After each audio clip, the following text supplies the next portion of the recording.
The morning sun hung low and pale over the quiet street, lighting up frost-tipped lawns and paper stars taped to windows, when a simple question turned into something that cracked a guarded heart wide open. It happened on an ordinary December day, the kind filled with grocery bags and school backpacks, and the quiet ache of trying to hold life together. No carols were playing, no snow was falling, yet something fragile and sacred hovered in the cold air, because sometimes the deepest Christmas moments arrive without music, without nightfall, and without warning. If you believe in kindness, second chances, and quiet miracles that happen in plain daylight, please take a moment to like, comment, share, and subscribe to the channel Touch of Kindness. Your support keeps stories like this alive and reaching hearts that need them. Ethan Rowe had learned how to make himself small, not in size but in presence. He moved through the world as if he were apologizing for taking up space, shoulders slightly hunched, eyes always scanning for what needed fixing next. At 38, he was a single father to 2 children who had grown far faster than he expected, not in height, but in understanding. Life had taught them early lessons about loss, patience, and quiet endurance. The mornings were always rushed, even in December, with daylight hours filled by school runs, part-time work, and the careful math of stretching a paycheck across rent, food, and heating. Christmas decorations were modest in his house, a small artificial tree by the window and paper snowflakes cut with uneven edges, because time and money were both rationed carefully. Ethan's wife had passed 3 years earlier after a short illness that drained their savings and left a silence that never fully lifted. Grief had reshaped him into someone practical and subdued, a man who no longer allowed himself to want much. His greatest fear was not being alone, it was failing his children in ways they would only understand. Years later, so he focused on routines, on packed lunches, on washed uniforms drying by the heater, on being steady even when his chest felt hollow. Christmas, in daylight especially, reminded him of everything that was missing, but also of everything he still had to protect.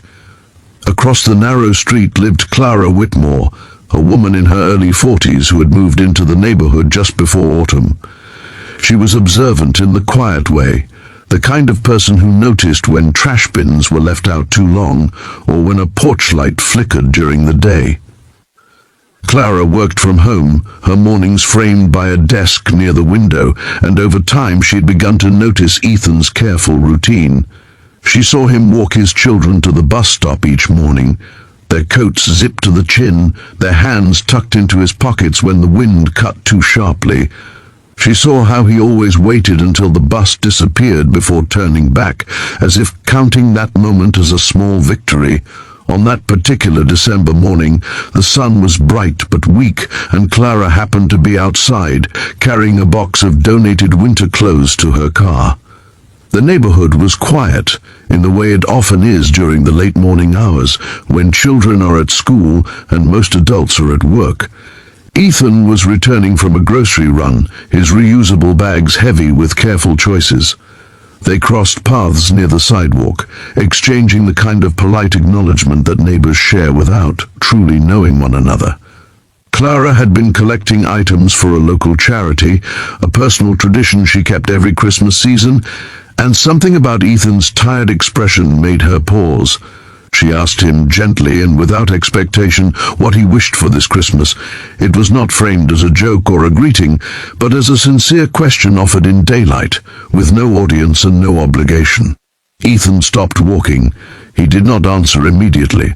His first instinct was to deflect, to offer something simple and safe, because wishes felt like luxuries. But the question caught him off guard, and exhaustion loosened the careful walls he kept in place. What he shared was not a list or a dream of abundance. He spoke of wanting his children to feel normal again, to wake up without the weight of worry, to stop apologizing when they asked for small things. He admitted that he hoped for 1 month where the numbers added up without fear, where the heater could run without calculating the cost, where Christmas morning would not be followed by anxiety about January. He wished for time, for strength, and for the chance to believe he was doing enough. There was no bitterness in him, only a quiet honesty that carried years of restraint. Clara listened, and as she did, her chest tightened in a way she did not expect. She had lost her husband suddenly the year before, though her circumstances were different.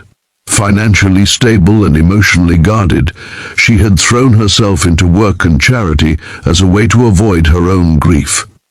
Listening to Ethan, she recognized the same hollow determination she saw in her reflection some mornings. His wish was not dramatic, but it was heavy with love, and it reminded her that resilience often looks like silence. When he finished, he seemed embarrassed, as if he had shared too much, and he quickly adjusted his grip on the grocery bags and nodded goodbye. The rest of Clara's day unfolded as usual, but the conversation stayed with her. Sunlight shifted across her living room floor as she sat at her desk, unable to focus.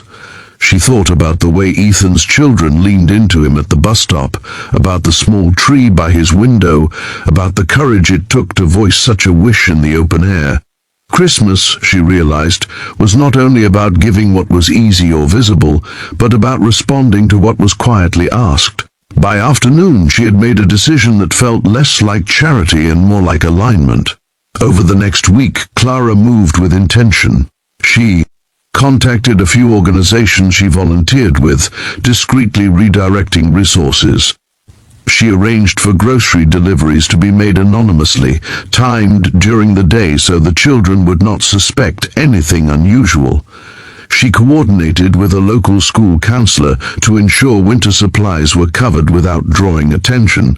She even spoke with a friend who managed a small community fund, securing temporary assistance for utilities under the guise of a seasonal program. None of it was extravagant, but together it formed a safety net woven with care. Ethan began to notice changes, though he did not understand them at first. Boxes appeared at his doorstep while he was home during the day, labeled simply and without sender information. School emails mentioned programs he did not remember signing up for. The stress that usually clenched his jaw began to ease, replaced by confusion and cautious relief. He felt gratitude, but also vulnerability, because accepting help had never been easy. Still, when he saw his children's faces light up at the sight of full cupboards and warm coats, something inside him softened. One afternoon, just days before Christmas, the sun was high and the street was alive with quiet preparation. Clara saw Ethan outside, fixing a loose step on his porch, his movements more relaxed than before.